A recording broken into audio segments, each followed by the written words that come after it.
Hello everyone, welcome to a really quick Star Wars The Old Republic video. And for this video I'm doing a little bit of an informative tip, which is going to be transferring your statistics via legacy gear. You can do this with both player versus player and player versus environment gear, but I'm specifically going to be talking about the player versus player gear.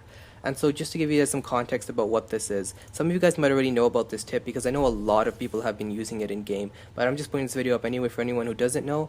And also I've known about this tip for a long time, but I have never used it, and now I'm realizing how useful it is, and so I'm putting this tip up maybe just to incentivize anyone else who might know about it that they should use it because it's really great. So what this tip is basically when you're leveling up with high-end player versus player gear, like for example these are all ranked set pieces. Instead of using these individual pieces, what you should do is take out the mods, okay, and put it into legacy gear. Now what I've done here is this is my Sith warrior, but this is all Sith sorcerer gear. And so what I did was I went over to these vendors and I bought all ranked player versus player Sith sorcerer gear.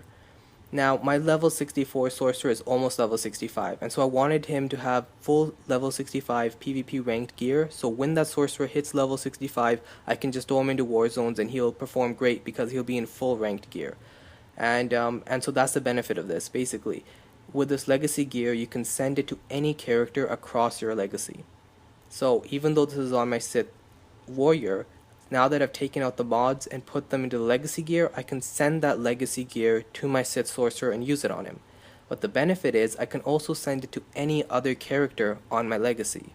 So now that my sorcerer is level 65, he's going to have the full gear, and it's also got that set bonus associated with it. So as you guys can see, it's got the set bonus associated with it. Oh my gosh, whoops, I accidentally did the wrong one here. That was the healing one. Okay, I'll have to change that really quickly. But anyways, don't do what I did.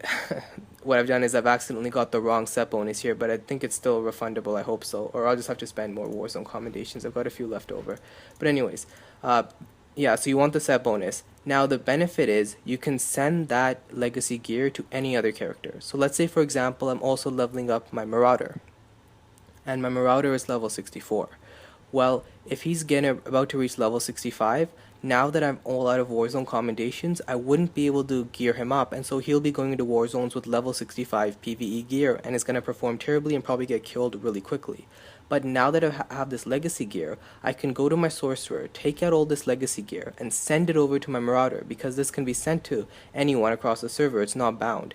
And so I send it to my Marauder, and then my Marauder will have level 65 PvP ranked gear. He'll have the statistics at least. He won't be able to have the set bonus because the set bonus is associated with the sorcerer, but he'll be able to have the stats, and so he'll perform much better in those war zones. And that's really the benefit of this. You can send this to any character across your account, and then once you've racked up enough Warzone commendations, you can go ahead and buy the PvP gear that's meant for the Marauder so that you can get that set bonus as well. But the best thing about this is it gives you that initial stat bonus, because not many players right when they hit level 65 will be able to get fully ranked PvP gear. But with this little trick where you send it via legacy gear, then you actually can do that, and it's going to really help your performance and obviously make it a lot more fun because no one wants to do war zones with PvE gear. And so that's what I finally decided to get to doing. It cost me a few credits. I'm also going to go and augment them because you can use augments on this gear and it still won't affect its status. It will still be bound to legacy. I've already tried it. I wanted to test it and make sure I'm not going to waste too many credits buying these augmentation kits. But it did work, and so I'm going to be augmenting this gear as well. And while I was doing this, I thought, why not make a really quick video letting you guys know about this, and so that's what I'm doing. Hope you guys enjoyed the video. I will see you in the next one.